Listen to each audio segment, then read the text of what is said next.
창세기 1장 말씀을 제가 읽어 드리도록 하겠습니다. 태초에 하나님이 천지를 창조하시니라. 2절 말씀입니다. 땅이 혼돈하고 공허하며 흑암이 깊음 위에 있고 하나님의 심은 수면에 운행하시니라. 이렇게 있습니다. 2절 말씀을 보게 되면은 세상이 만들어지기 전에 땅이 혼돈하고 공허하며 흑암이 깊음 위에 있다고 말씀하셨습니다.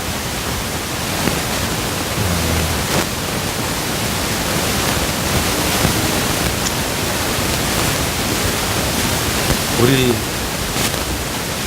인생에 있어서도 이와 같은 사실들을 적용해 볼 수 있습니다.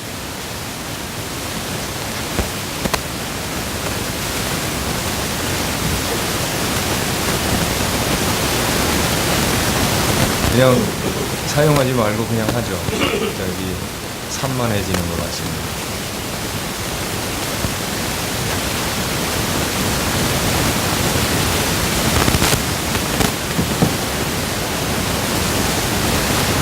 우리 인생도 나름대로 여러 가지 많은 어려움과 그리고 또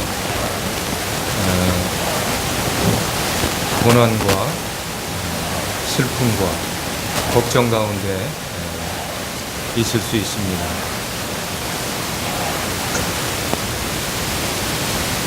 그런데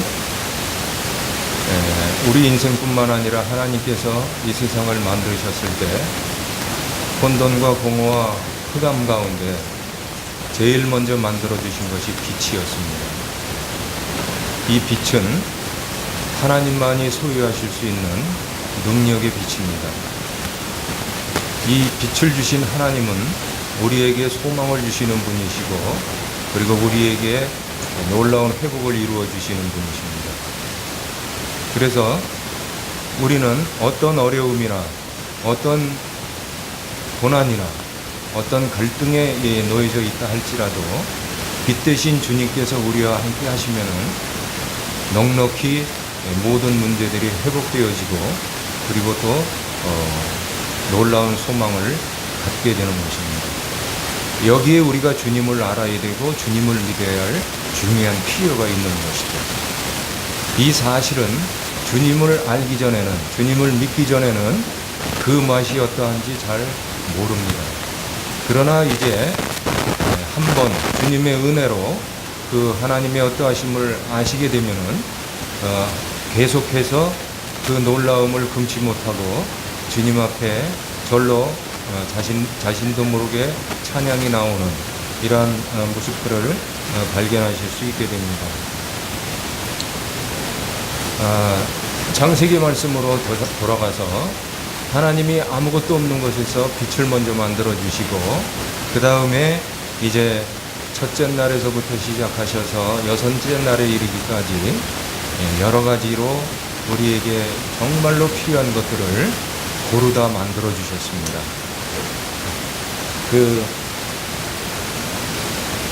엊그제까지 오래도록 연휴가 이렇게 오래도록 주어졌는데 많은 분들이 자연으로 나가셨을 줄로 압니다. 그때 어땠습니까? 그 하늘을 보면은 파란 하늘에 하얀 구름이 떠가고 또 그 각종 여러 새들이 여러 가지 소리로 지저귀는 이런 모습들을 보시지 않았습니까? 또 하늘뿐만 아니라 땅에도 보게 되면은 하나님께서 여러 가지 각종 열매 맺는 나무를 우리에게 주셨고 그리고 또 예쁜 꽃들과 그리고 여러 풀, 종류도 이름도 알 수 없는 많은 풀들을 우리에게 허락해 주셨습니다. 그뿐만 아니라 바다에도 각종 그 물고기를 우리에게 만들어 주셨죠. 여러분들이 열대어를 키워보신 분들은 더 잘 아시겠습니다만 그 모양이나 색깔들을 보세요. 얼마나 참 기기묘묘하고 아름답습니까? 황홀할 정도로. 하나님께서 이 온 우주 만물을, 이 모든 세상을 우리에게 선물로 주셨다라는 것입니다. 여러분들이 지금까지 사시면서 받아보신 선물 중에서 최고의 그 가치 있고 중요한 선물이 무엇이었습니까? 그것이 아무리 크다 할지라도 하나님이 우리에게 이 세상을 주신 그 선물과는 비교할 수가 없을 것입니다. 이 가치를 한번 생각해 보신 적이 있으십니까? 하나님이 이 세상을 우리에게 주셨다라는 것입니다. 선물로요. 그리고 그뿐만 아니라 우리가 이 세상에서 살 수 있는 여러 가지 필요한 조건들을 다 마련해 주셨는데, 그 어느 과학자 얘기로는 생명체가 살기 위해서 필요한 조건이 20만 가지가 된다고 합니다. 굉장히 많죠. 이런 것들을 하나도 빠짐없이 우리 하나님께서 우리에게 충분하게 해결해 주셨다는 것이죠. 몇 가지만 구체적으로 좀 더 말씀드리겠습니다. 우리가 이 지구에 살고 있죠. 이 지구에서 살고 있으면서 우리가 태양과 무관할 수가 없습니다. 태양으로부터 얻는 것이 엄청나게 많이 있는데, 하나님께서 이 태양과 지구의 거리를 적절하게 유지시켜 주셨는데, 그 거리가 1억 5천만 킬로미터라고 합니다. 더 멀어도 안 되고 더 가까워도 안 됩니다. 그리고 태양을 주위로 공전을 하는데, 지구와 태양과의 거리를 100으로 했을 때에 7% 내의 그 궤도 안에서만 움직여야지, 그것을 벗어났을 때는 지구가 생존할 수 없다고 합니다. 1억 5천만 킬로에서 7%가는 굉장히 그 작은 이러한 그 확률이죠. 그것을 오랜 기간 동안 이 지구가 그 궤도를 벗어나지 않고 그 생명선을 유지하면서 지금 돌고 있습니다. 지금도 돌고 있습니다. 이 7% 안에서 돌 때에만 물이 액체로 유지될 수 있다고 합니다. 그 다음에 가까이 있는 달을 한번 생각해 보세요. 달이 밀물과 썰물을 일으키죠. 이 38만 킬로를 떨어져 가지고 정기적으로 밀물 썰물을 일으키는 데에는 중요한 목적이 있습니다. 이런 바닷물이 들락날락거리는 것을 통해서 이 지구를 세척하고 있는 것입니다. 바닷물을 세척하고 공기를 세척하고 우리 몸의 신진대사가 원활하게 돌아갈 때에 건강한 것처럼 지구를 건강하게 해주고 있는 것이 달의 역할입니다. 뿐만 아니라 우리가 우리의 몸을 보호하기 위해서는 기본적으로 세 겹의 옷을 입어야 됩니다. 네일을 입으셔야 되고, 그 다음에 와이셔츠를 입으셔야 되고, 그 다음에 양복, 겉옷을 입어야 되죠. 이와 같이 하나님께서 우리에게 우리의 지구를 보호해 주시기 위해서 세 겹으로 옷을 입혀 주셨는데, 지구에서 지상 10km까지 산소층을 허락해 주셨습니다. 그리고 또 성층권에는 오존층을 마련해 주셨고, 그 다음에 그 자기권에는 태양풍을 막아주는 그러한 층을 허락해 주셔서 지구를 안전하게 보호해 주셨고, 우리가 그곳에서 무난하게 살 수 있도록 이렇게 보호를 해 주셨다라는 것이죠. 그뿐만 아니라 하나님께서 우리에게 비도 때를 따라서 주시는데, 바다에서 수증기를 일으키시고 그것을 바람을 이용해서 모아가지고 구름을 만들어 주시죠. 그리고 비를 내리고 그것이 다시 바다로 돌아가는 순환을 계속하게 해 주셨습니다. 뿐만 아니라 번개의 역할을 보게 되면은 그 질소 비료를 우리에게 공급해 줌으로 인해서 연간 한 10억 톤의 질소 비료를 공급해 준다고 합니다. 이것을 가지고 이제 많은 나무들이 살아나게 되고 먹이사슬이 그 순환되게 되고, 그래서 지구상의 모든 생명체들이 잘 살 수 있도록 이렇게 해 주시고 있죠. 한 가지만 더 말씀을 드리면은, 이 지구에서 살고 있는 나무 중에서 제일 키가 큰 것이 몇 미터인지 혹시 아시는 분 계시는지 모르겠습니다. 정확하게 얘기하면 111.6m입니다. 그런데 그 꼭대기 나뭇잎 마지막 잎사귀에까지 저 밑에서부터 100m가 넘는 저 밑에서부터 물을 끌어올립니다. 이것을 우리 인간이 만들 수 있는 펌프와 비교해 볼 때 놀라움을 금할 수가 없습니다.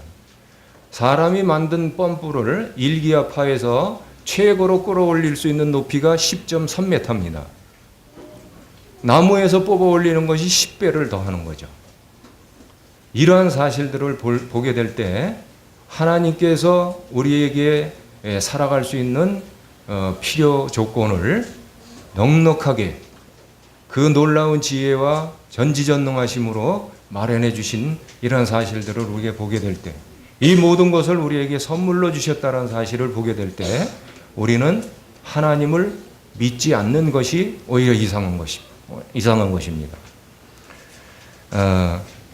그런데요, 하나님이 여기서 그치신 것이 아닌 것을 보고 깜짝 놀랐습니다. 여러분들이 가지고 계신 성경에 보시게 되면은 하나님께서 이 세상을 만들어 주셨을 뿐만 아니라 에덴의 동산을 만들어 주셨어요. 그래서 특별한 보금자리입니다. 우리의 안식처입니다. 정말 휴식처죠. 보게 되면은 비손이라는 금이 있는 하일라 온 땅에 들렸고, 그 땅은 정금이고 베들리엄과 호마노도 있고, 둘째 강 기온이 있고 구스온 땅에 들렸고, 셋째 강은 히떼길이고 아수르 동편으로 흐르며 넷째 강은 유브라데더라. 이러한 우리의 보금자리까지 하나님께서 특별히 마련해 주셨다라는 것이죠. 그렇다면은 왜 이렇게 우리에게 이토록 자상하게 배려를 해 주셨을까요? 하나님이 우리를 사랑하셨다라는 증거로 말씀드리지 않을 수가 없는 것입니다. 하나님께서 우리의 필요한 모든 것들을 그 전지전능하신 손길을 다 동원하셔서 이렇게 마련을 해 주셨다라는 것입니다. 그리고 생육하고 번성하여 땅에 충만하라, 땅을 정복하라고 하셨고, 그리고 이 하나님이 주신 모든 선물들을 다스리고, 그리고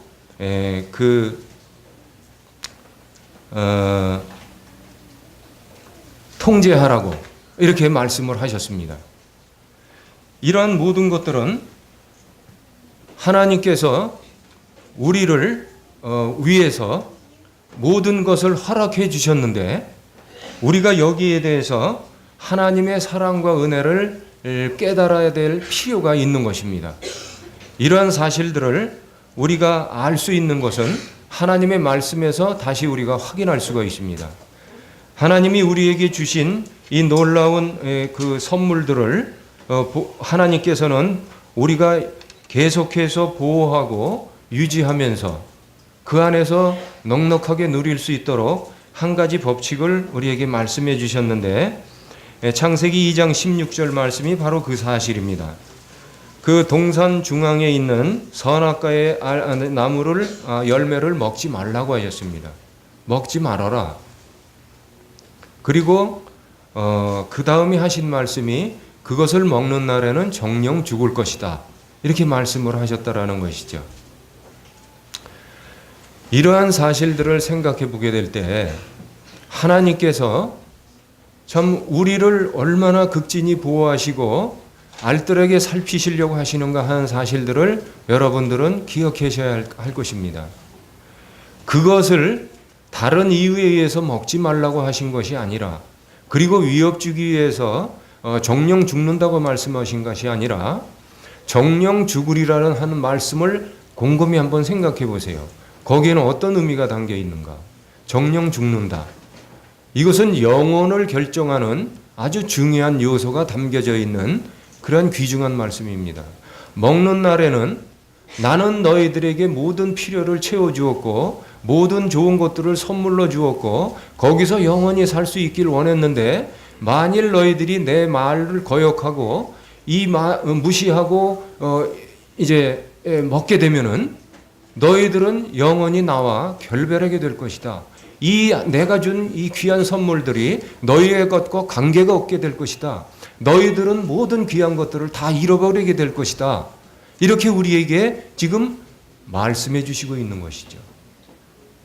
그런데 우리의 그 죄악된 본성이 들어오고 난 이후에는 이러한 사랑의 의미가 담겨져 있는 말씀을 거꾸로 해석해서 왜 우리를 귀찮게 하십니까? 간섭하십니까? 그러면서 거부를 하죠. 이것은 나중에 말씀드리겠습니다마는 이러한 사실 자체가 바로 우리가 죄인이라는 사실을 스스로 증명하고 있는 것입니다. 하나님은 분명히 이 모든 좋은 것들을 우리가 누리기를 원하셨어요. 그래서 그것이 영원히 가도록 하길 원하셔서 이렇게 금지 조항을 말씀해 주셨는데 그것을 우리가 참 받아들이기를 거부했다라는 것입니다. 하나님의 말씀은요, 법입니다.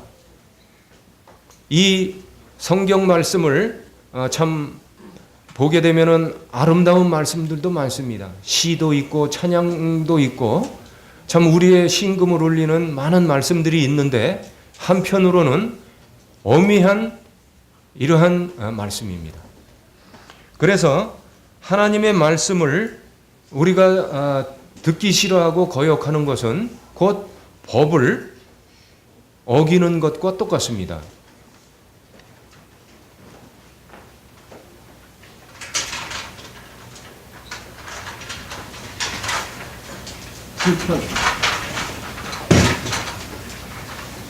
칠판이 굉장히 무겁네요. 하나님께서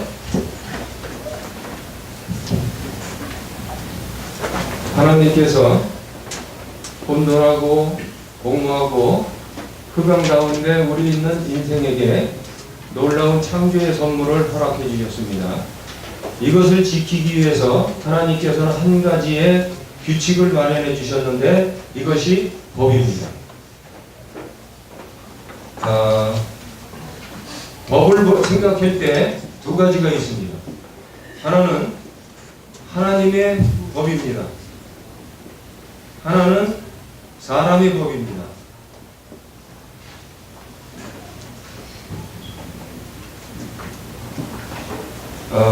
먼저 우리 사람의 법을 생각해 보시죠. 사람의 법을 생각할 때 이해를 돕기 위해서 이와 같은 것들을 말씀드릴 수 있습니다.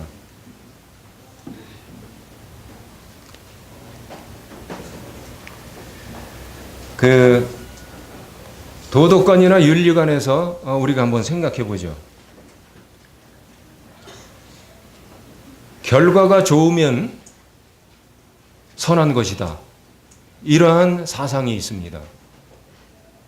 이러한 사상 때문에 이 지구상에 어떤 엄청난 일이 벌어진지 아시는지 모르겠습니다만은 히틀러가 많은 유대인들을 무참하게 살해할 수 있는 이러한 성공이 이 학설 때문에 이루어지게 된 것입니다. 좀 더 쉬운 예를 하나 말씀드리겠습니다. 강도가 은행에서 강도짓을 했습니다. 그런데 이것이 성공을 했습니다.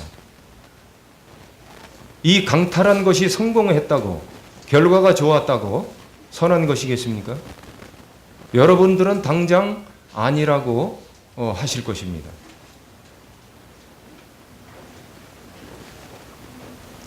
오늘날 이기주의가 팽배했는데 여러분들이 뉴스를 통해서도 잘 아시겠지만은 홀로 식사하는 홀로 식사족이 90%가 도달했다고 합니다. 이러한 결과들은 다른 이유와 다른 어떤 영향 때문에 그런 것보다도 가장 중요하고 근본적인 원인은 이기주의, 개인주의에서 발달된 것입니다. 그래서 혼자 사는 것이 편한 것이죠. 누가 옆에서 간섭하는 것을 싫어하게 되는 것입니다. 이러한 주의들이 바로 인간의 법에서 나오기 시작한 것이라는 것이죠. 그 다음에 친구 관계가 좋다고 하나님과의 관계가 다 좋다고 말할 수 있겠습니까? 그런데 우리는 가만히 한번 생각해 보세요. 그렇게 생각하고 있지 않습니까? 거꾸로 하나님께 다 드렸다고 부모에게 안 드려도 된다. 노골적으로 그렇게 하시는 분이 누가 있냐고 이렇게 생각하실지 모르지만 우리의 삶 가운데서 구체적인 것으로 한번 들어가서 생각해 보십시오. 하나님께 다 드렸다고 해서 부모님께 안 드려도 된다는 이러한 생각은 결국은 하나님을 마음에 두지 않으려고 하는 태도인 것입니다. 그리고 무시하는 거죠. 이러한 사상들은 어떠한 근본에서 나오느냐 하면은 자기 마음에 드는 것만 골라서 행하고 쉽게 얘기해서 편할 대로 사는 것이고 나머지는 다 무시하겠다라는 것입니다. 귀찮다라는 것이죠. 그렇게 해서 이제 쾌락만 찾고 그리고 물질에만 치중을 하고 이렇게 생각들이 변화되어지고 삶이 변화되어져 나가는 것들이 바로 인간 사상과 인간의 법에서 나온 것입니다. 그런데 하나님의 법은 이것을 능가하고 있습니다. 여러분들이 아시는 대로 마태복음 5장에 보게 되면은 이런 말씀이 있습니다.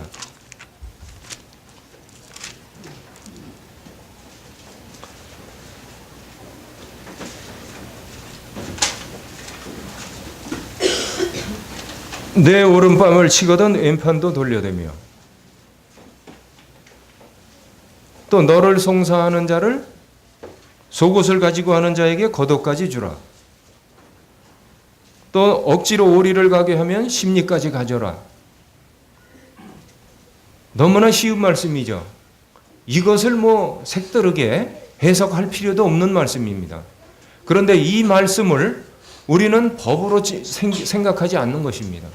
이 말씀도 법입니다. 하나님께서 오리를 가자고 하는 사람에게 심리를 가주라고 지금 명령하시는 것입니다. 속옷을 달라고 하는 사람에게 겉옷까지 벗어주라고 정해놓으신 것입니다. 그런데 왜 우리는 이것을 못하죠? 벌써 하나님의 법과 다른 사람의 법이 우리 가운데 자리를 차지하고 있기 때문에 이기적인 그러한 생각들과 이상한 논리를 피는 결과가 좋으면 모든 것이 선이다라는 이런 이상한 사상에 물들어 있기 때문에 그리고 쾌락을 좋아하기 때문에 이러한 말씀들을 법으로 취급하려 하지 않고 법으로 또 생각하려고 하지도 않는 것입니다. 자, 그러면은요, 여러분 이런 걸 한번 생각해 보세요. 세상의 법도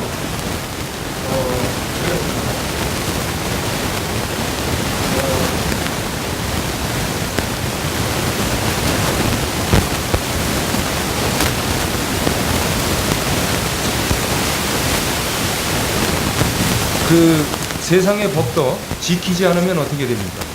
거기에 대해서 응분한 대가를 받게 되죠.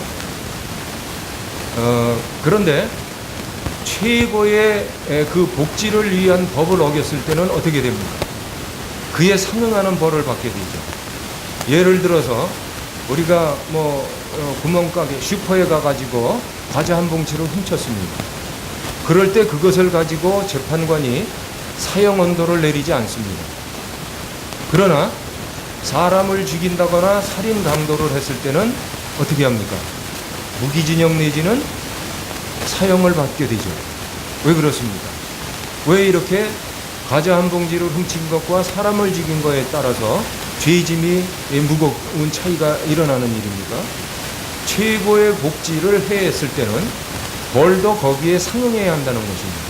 자, 그렇다면은 하나님이 우리에게 주신 선물들을 생각해 보실 때 이 지구상에 있던 어떤 선물보다도 비교할 수 없을 정도로 가치 있고 월등한 선물이라는 것을 우리가 깨달았다면은 이 하나님의 법을 어겼을 때 어떠한 벌을 받아야 되겠습니까? 정령 죽으리라. 그래서 로마서 6장 23절 말씀을 보게 되면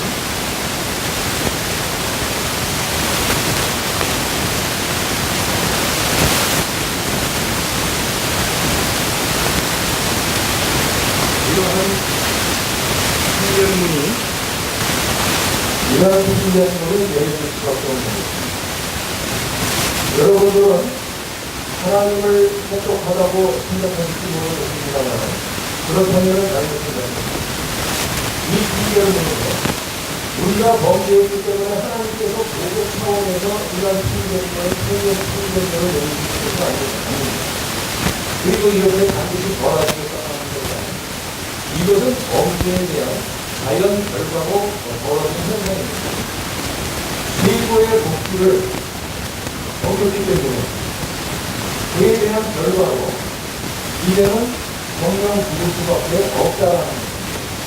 이것을 로마서에서는 뒤에 같은 사망과 다시 풀어내 주시는 것입니다. 그러면 이 사망은 무엇입니까?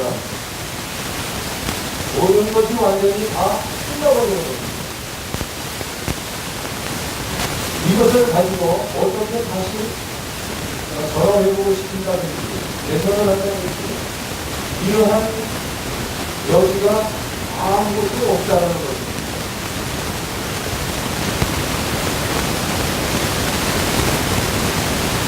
하나님께서 창세기에서 정성주의를 말씀하셨습니다.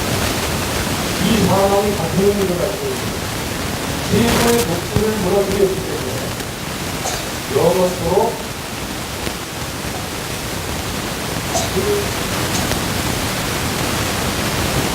법을 어긴 그 대가로 파멸을 당할 수밖에 없다라는 거죠. 죄값이 이렇게 무서운 거죠. 우리가 보통 죄를 생각할 때요, 어떤 일반적인 죄들을 많이 생각하죠. 그런데 그러한 것들도 물론 죄입니다만은 더 근원적으로 중요하고 더 정말 끔찍스러운 죄는 무엇이냐면 사람의 법을 쫓고 하나님의 법을 무시한, 다시 말씀드리면 하나님의 법을 인정치 아니한, 하나님의 법을 절대적으로 순종하지 아니한 이것, 이 하나님의 법을 무시한 이 대가는 정령 죽으리라, 사망입니다. 다시 말씀드리지만 이 사망은 하나님께서 우리에게 보복 차원으로 내리신 심판의 결과가 아닙니다. 그래서 정령 죽으리라고 말씀하신, 그래서 따먹지 말라고 하신 말씀은 우리를 위하신 것입니다.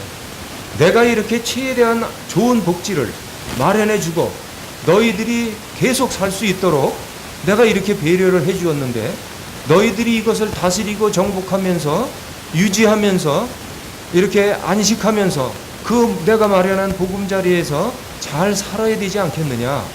거기에 주의사항은 따먹으면 안 된다라는 것이다. 그 이유는 우리에게 설명을 해 주셔도 이해할 수 없기 때문에 일단 말을 들으라는 것입니다. 그런데 이해도 하지 못할 그 이야기를 왜 따지고 들면서 따먹지 말라고 하시는 그 말씀을 어기고 그 법을 어겨서 주신 최고의 복지를 스스로 발로 차버리고 다시는 돌이킬 수 없는 영원한 파멸의 길로 들어가느냐 하는 것입니다. 이 사실을 보시고 하나님께서는 예루살렘 성을 보시고 우신 것처럼 오늘도 울고 계신다는 것입니다. 너무나 이 주님의 이 마음을 안타까워하시는 이 주님의 마음을 알지 못하고 오히려 거꾸로 해석하고 거꾸로 받아들이면서 하나님을 원망하고 하나님을 대적하고 하나님을 거스리면서 거꾸로 받아들이고 있다는 것입니다. 이것에 대한 죄의 대가를 하나님께서 보복 차원으로 죄의 삭슨 사망이라고 하셨다 할지라도 우리는 말할 수 없습니다.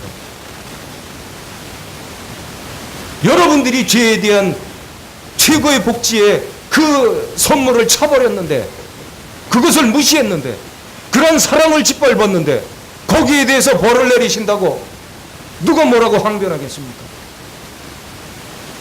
그러나 하나님은 그렇게 내리신 벌이 아닙니다. 저것은 벌이 아닙니다. 죄의 삭슨 사망이라는 것은 그 판결물은 벌이 아닙니다. 경계의 말씀입니다. 주의하라고, 너희들에게 주신 것들을 보존하라고, 안전하게 영원히 살라고, 에덴 동산에서처럼 나와 함께 대화하면서 교제하면서 손을 잡고 살자. 나는 너희들이 불행에 빠지는 걸 원치 않는다. 어린아이건 이제 이 세상을 떠날 때가 가까운 너희니건 내가 준 그 고귀한 나의 형상을 닮은 그 사람들, 내가 준 그 생명을 가진 그 나의 형상을 닮은 사람들, 나는 계속해서 너희들과 함께 거하길 원한다. 여러분들은 하나님이 우리에게 애타게 부르짖고 계시는 이 음성을 들으셔야 할 줄로 압니다. 우리를 향해서 우시는 이 하나님의 눈물을 보실 수 있어야 됩니다. 하나님께서는 오늘도 애간장이 타시고 오늘도 쉴 새 없이 눈에서 눈물이 흘러내리고 계십니다. 왜요? 어리석게 하지 말라고 한 것을 그것이 어떠한 결과를 초래하는지 알지 못한 채 이 하나님의 법을 무시한 채 계속해서 자기 좋을 대로 자기가 세워놓은 규칙대로 자기가 세워놓은 어떠한 방법대로 그것이 패망의 길로 가는 것인지 알지도 못한 채 그것이 독약인지 알지도 못한 채 좋은 것을 놔두고 일부러 쓴 약을 삼키고 있는 것을 볼 때 이 하나님의 마음이 얼마나 아프시겠습니까? 이것이 죄가 아니고 무엇이 죄겠습니까? 살인, 강도, 도적질, 이 죄는요 정말 자기가 죄인 것을 깨닫고 용서를 빌 때는 용서받을 수 있는 죄입니다. 그러나 이 하나님의 사랑을 짓밟고 무시하고 값어치 없게 여겼을 때 이 죄는 용서받을 수 없는 죄입니다. 지옥가에 마땅하지 않겠습니까? 영원히 멸망받을 수 없는 것이 마땅한 거 아닙니까? 그러나 하나님께서 우리처럼 이렇게 야멸찬 분이 아니십니다. 하나님은 그러한 우리를 끝까지 사랑하셨습니다. 우리는 분명히 하나님의 법에 원수까지 사랑하셨는데 하나님이 그렇게 하시지도 않으면서 우리 보고 하라고 하신 것이 아닙니다. 하나님이 하시지도 않으면서 이렇게 말씀으로 명령으로 규례로 법으로 우리에게 보여주셨다면은 이것은 말이 안 되는 것입니다. 그런데 하나님은 그렇게 하셨습니다. 그리고 우리에게 그런 자원을 주셨습니다. 그런데 우리가 그것을 무시했을 뿐입니다. 그리고 안 된다고 하고 있는 것입니다. 그리고 이 하나님의 말씀을 이 법을 무시하고 있는 것입니다. 그래서 개인주의, 자기 마음에 드는 것만 골라서 행하려고 하는 이런 자세, 이런 것들 때문에 사랑을 왜 해요? 저 사람이 이렇게 했는데 이럴 경우에도 합니까? 이유와 핑계는 엄청나게 많습니다. 우리가 하지 않으려고 핑계를 대려면요, 핑계거리가 없어서 못 되지 않습니다. 하나님을 무시하는 태도, 하나님의 사랑을 짓밟는 태도, 이와 같은 것들이 우리 마음속에 근본적으로 자리를 잡고 있기 때문인 것입니다. 말씀을 드리다가 곁길로 빠졌습니다마는 하나님께서 심리를 가주라고 말씀을 하셨어요. 왜 못합니까? 하나님은 하셨는데 우리는 어떻게 만들어진 존재입니까? 분명히 창세기 1장 말씀해 보게 되면은 하나님의 형상을 따라서 지은 바 되었다고 했습니다. 하나님의 형상을 따라 지은 바 되었다는 것은 하나님이 하실 수 있는 그러한 성품을 우리도 가지고 있었다라는 것입니다. 근데 못하는 것은, 할래야 할 수 없었던 것은 그것을 그동안 그렇게밖에 될 수 없는 삶을 살 수밖에 없도록 무시하고 짓밟고 그러한 삶에 젖어 있었다라는 증거입니다. 얼마나 하나님 앞에 배역무도한 죄를 수도 없이 저지르면서 살아왔느냐 하는 뚜렷한 증거가 있는데 어떻게 내가 죄인이 아니라고 말할 수 있습니까? 어떻게 하나님이 내리신 이 판결문이 내역하다고 얘기할 수 있겠습니까? 다시 말씀으로 돌아가면 하나님은 이런 것을 다 하셨습니다. 여러분들이 잘 아시는 대로 십자가 위에서 피 흘려 못 박혀 죽으셨습니다. 그때 마지막 하신 말씀 잘 아시죠? 저들이 하는 짓을 알지 못해서 합니다. 용서해 주세요. 자기도 지금 참을 수 없는 고통 중에 계시면서 이제 곧 생명이 다하려고 하는 그 순간에도 그 예수님이 어떤 분이신데, 그분이 어떤 사랑을 베풀어 주신 분인데 그런 것을 아랑곳하지도 아니하고 침뱉고 뺨을 때리고 박고랑이 되도록 채찍질을 하고 욕설을 하고 모욕을 하고 십자가까지 매달아 고통 가운데 죽게 내버려둔 그 잔인한 사람들을 위해서, 그 죄인들을 위해서 알지 못하고 아니 용서해 주시라고 이런 기도를 하시는 이 주님을, 그 사랑을 짓밟은 대가가 얼마나 크겠습니까?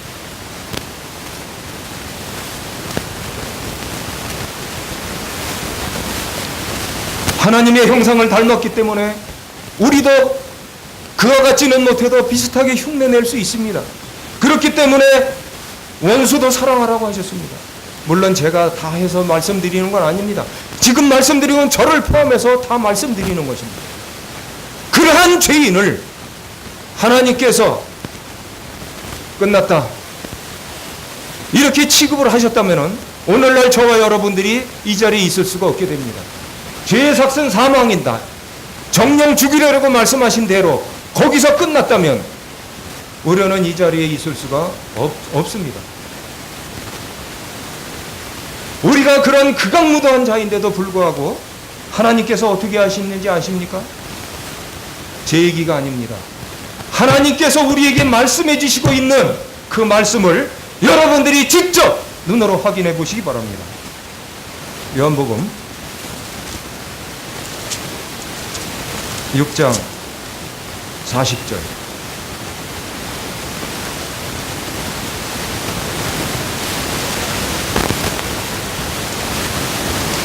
내 아버지의 뜻은, 우리 하나님 아버지의 뜻이 뭐라고요? 아들을 보고 십자가에 못 박혀 돌아가신 주 예수 그리스도를 보고 믿는 자마다 영생을 얻는 이것이라. 마지막 날에 내가 이를 다시 살리리라. 영생을 얻게 하고 다시 살리게 하시겠다라는 것이 우리 하나님의 애타는 마음입니다. 분명히 여기 말씀에 보여주시고 있죠. 지금 하나님이 우리와 농담하시고 있는 것이 아닙니다.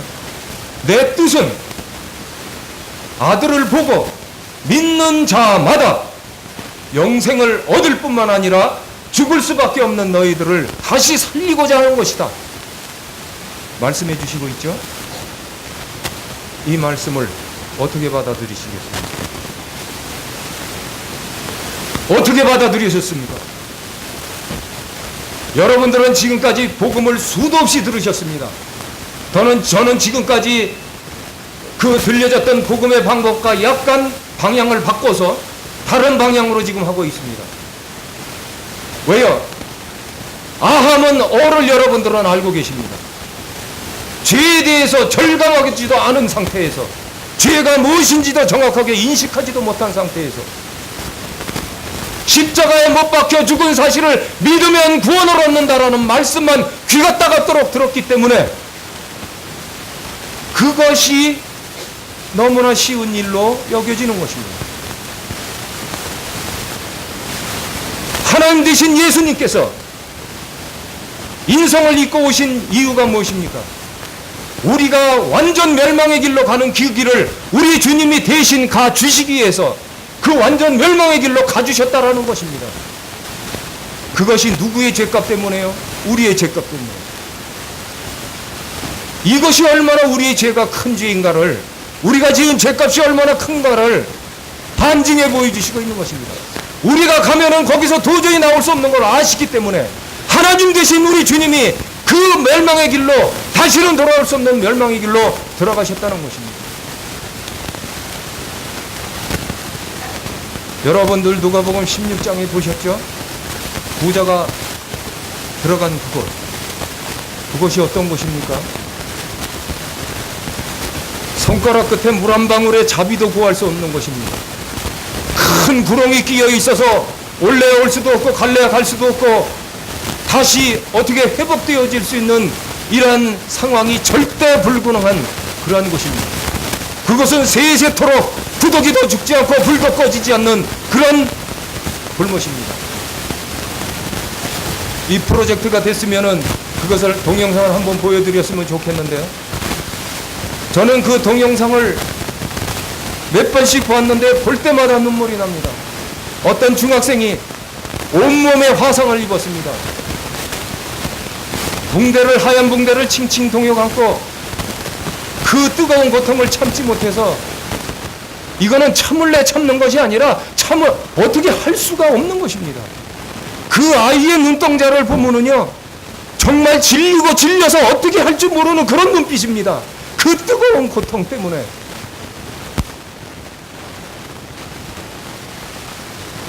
그 아이는 그냥 죽으면 끝날지 모르겠습니다만 우리의 영혼은 그렇지 않습니다. 우리의 영혼은요, 말씀에 나타나 있는 대로 구더기도 죽지 않고 불도 꺼지지 않는 것이고, 요한계시록 20장에 보면 세세토록 그 불못에서 형벌을 받는다고 했습니다. 여러분, 손가락 끝에 물 한 방울의 자비도 구할 수 없는 그곳, 단 1분의 휴식 시간도 없는 그곳에서 그 죽지도 않고 뜨거운 고통을 형벌로 받는다는 것을 한번 생각해 보세요. 여러분, 좀 실감이 나실는지 모르겠는데 이렇게 한번 말씀드리고 있습니다. 그 화상을 입은 중학생이 그 고통을 지금 절감했죠. 그 중학생에게 어떻게 하다가 이제 그 고통을 좀 벗어났습니다. 그런데 다시 너 그 불 위에 올라가서 하루만 견뎌볼래? 그 화상의 끔찍한 고통을 맛본 그 학생에게 너 다시 불 위에 올라가서 하루만 견뎌봐라. 이 아이가 뭐라고 말을 하겠습니까?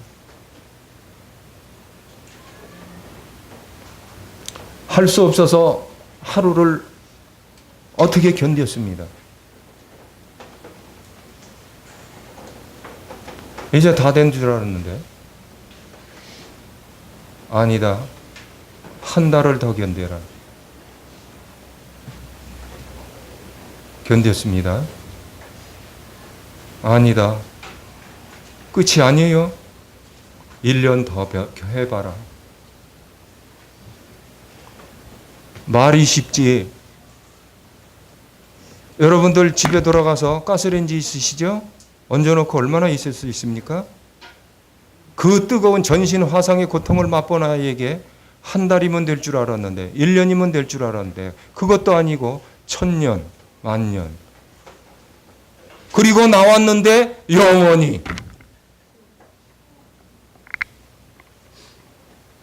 이거 상상이 되는 일이 아닙니다. 이게 상상이 되는 일이 아니에요.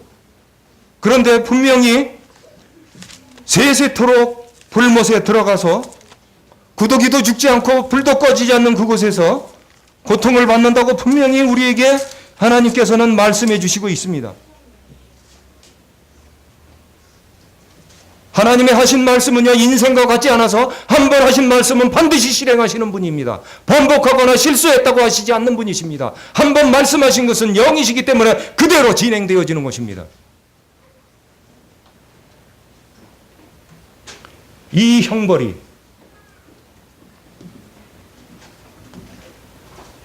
이 법을 어겼기 때문에 그에 대한 삭수로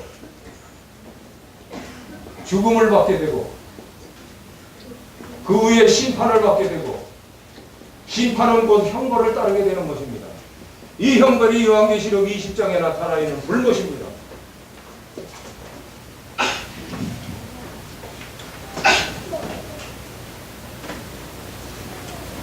하나님이 이 사실을 알지 못하고 하나님을 계속 고역하고 있는, 하나님의 사랑을 계속 짓밟고 있는 그러한 죄인들이 어디로 갈 것을 아시고 울고 계시지 않겠습니까?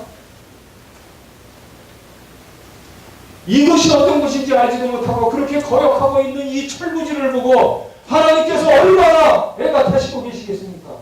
그래서요, 지금 제가 모 교회에 가서 그 요한계시록 공부를 계속 같이 하고 있습니다. 참 그 교회는 좀 깨어있는 교회라고 하나님 앞에 저는 생각하면서 감사드립니다.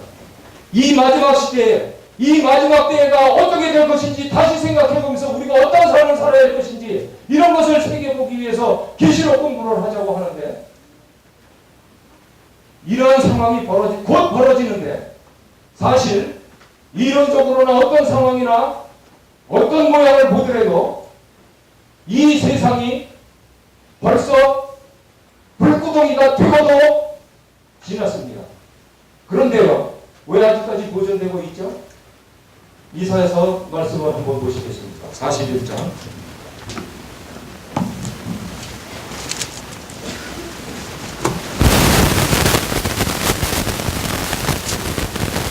이사야 41장 14절.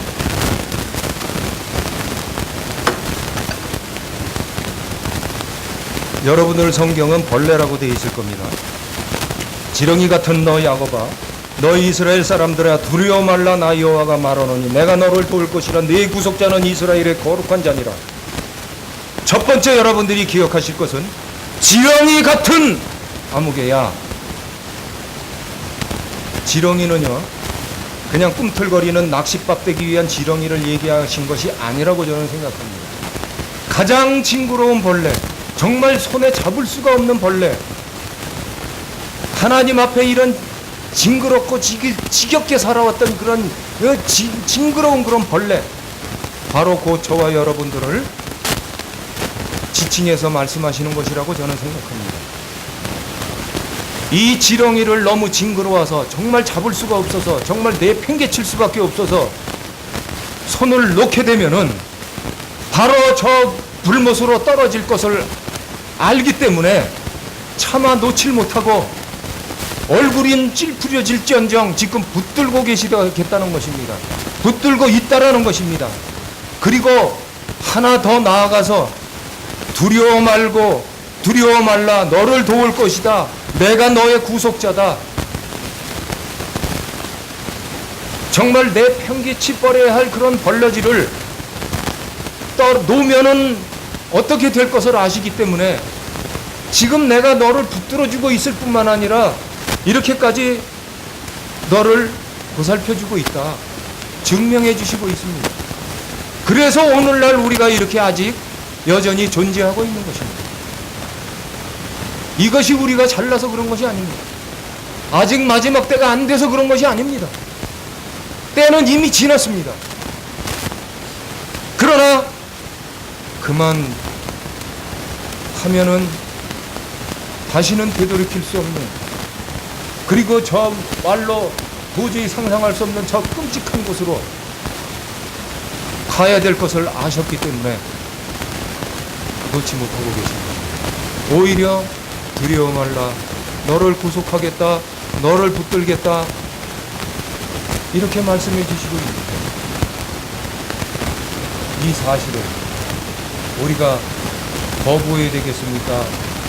믿고 감사로 받아들이겠습니다. 믿으라고 하니까 내가 믿으려고 하면 되는 줄 알고 믿으려고 합니다. 건방진 태도인 것입니다. 내가 어떻게 믿습니까? 내가 믿으려고 해서 내가 믿었기 때문에 이러한 말과 이러한 생각은요, 하나님의 사랑을 제가 믿어 드렸습니다. 이제 영생의 선물을 주셔야지요. 믿는 것이 아닙니다. 선물이 아닙니다. 돈을 주고 물건을 산 것과 똑같습니다. 그런 식의 구원이 아니라고 볼 수 있습니다.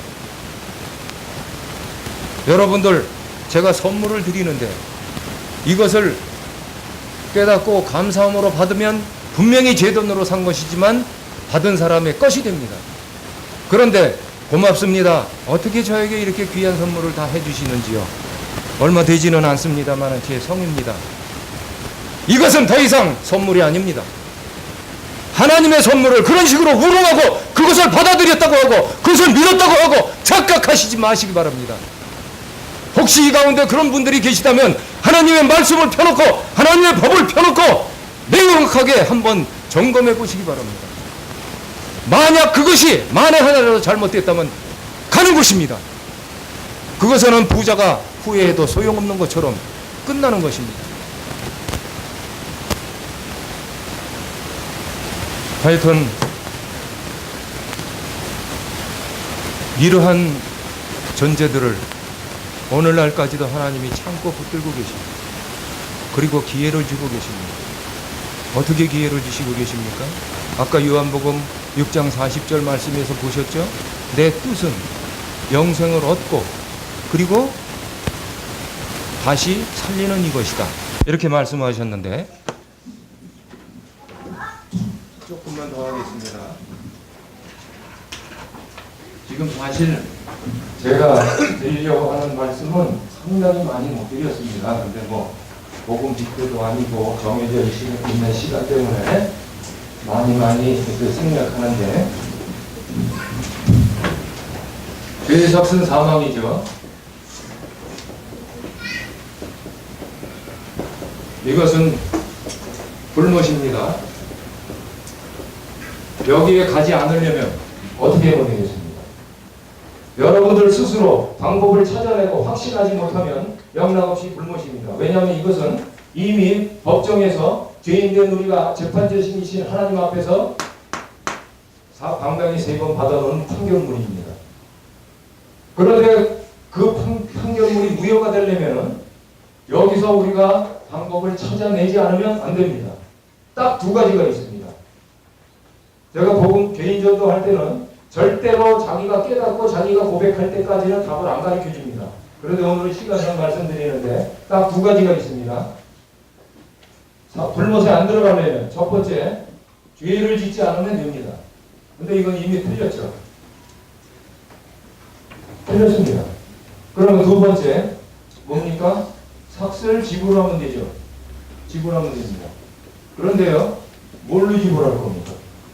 여기서 요구하는 것은 목숨 내놔라는 것입니다. 그리고 아무리 눈을 씻고 찾아봐도 저 죄에 대한 삭슬 지불할 수 있는 대가가 적당한 게 없습니다. 뭐 공로나 자격이나 어떤 노력이나 이런 걸 하면은 된다라고 되어 있습니까? 판결문은요, 법은요, 정확하고 간단 명료하고 예리합니다. 토가 없습니다. 우리는 토를 많이 답니다. 핑계를 많이 댑니다. 이것은 벌써 거짓입니다. 죄의 삭은 사망, 죄가 없든지 삭슬 지불하든지 그렇지 않으면 그만이다라는 것입니다. 그런데 우리는 어떻게 합니까? 열심히 교회 생활하고 봉사활동하고 헌금 많이 내고 노력하고 뭐 어쩌고 저쩌고 하고 뭐 선행 많이 하고 선행해봤자 얼마나 하겠습니까? 이웃을 사랑하라고 하셨다고 해서 사랑하자 하는데 얼마나 사랑하실 수 있습니까? 하나님은 어느 수준까지 원하시는지 아십니까? 로마서 3장 23절에 내가 온전하라고 하셨습니다. 온전이라는 것은 100%입니다. 하나님의 수준에까지 도달하라는 것입니다. 99.99도 안 됩니다. 0%나 99%나 죄의 삭은 사망인 것입니다. 그런데 더 이상 시간을 끌면은 인기가 없겠죠. 정리하겠습니다. 하나님께서 우리에게 요한복음 6장 40절 말씀 외에 어떠한 마음을 가지고 계신지를 다른 데에서도 또 보여드리겠습니다. 요한복음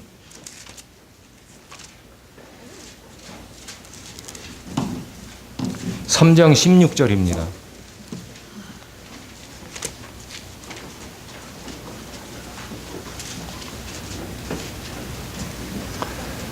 하나님이 세상을 이처럼 사랑하사 독생자를 주셨으니 이는 저를 믿는 자마다 끝부분은 우리 함께 읽어보겠습니다.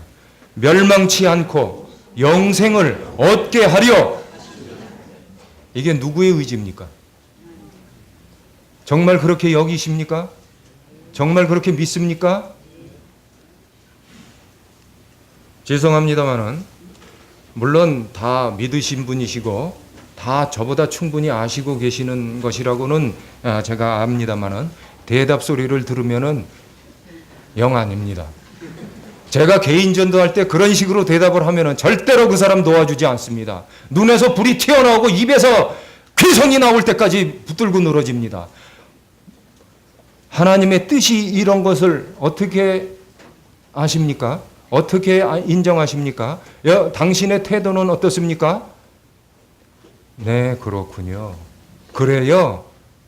갈 길이 아직도 멀었습니다. 지금 하나님은 멸망치 않고 영생을 얻게 하려 하신다. 우리에게 말씀하시는 것입니다. 그렇게 받아들여야 된다는 것입니다. 그것이 믿음이지. 그것이 진짜 구원이 뭔지 아는 사람의 고백이지.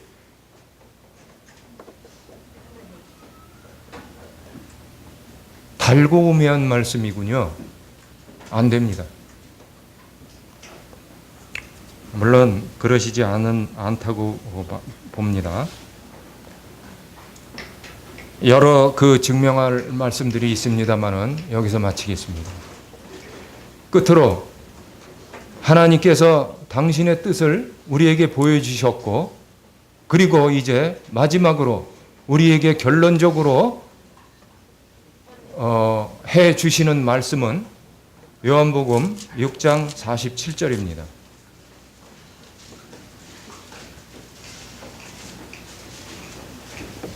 진실로 진실로 너희에게 이르노니 믿는 자는 영생을 가졌다. 죄의 삭은 사망인데 그 삭을 지불을 했다. 이것을 믿으면 영생을 준다. 이겁니다. 이것을 로마서 6장 23절 말씀으로 정리해 드리고 마치겠습니다.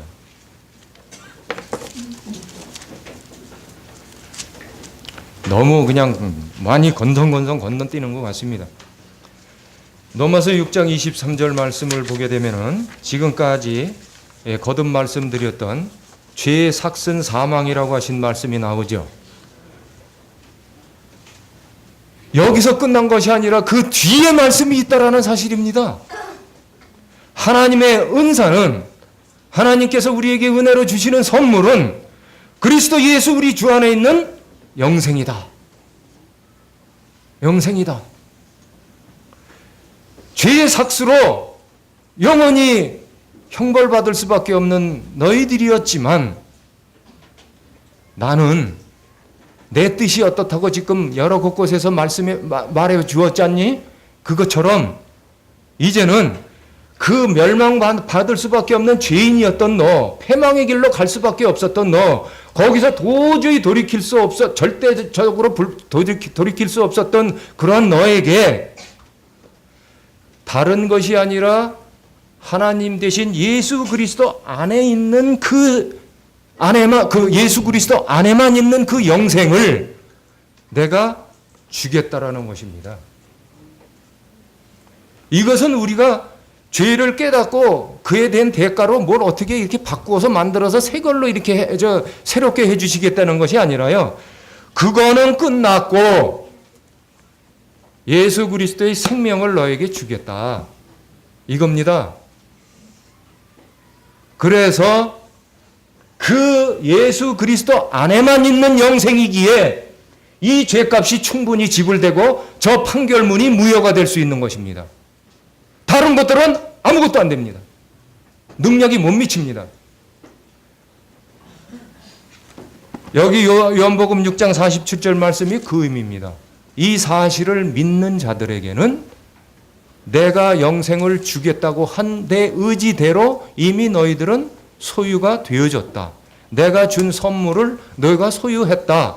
확인만 시켜주시는 것입니다. 그래서 우리가 알아야 할 것은요.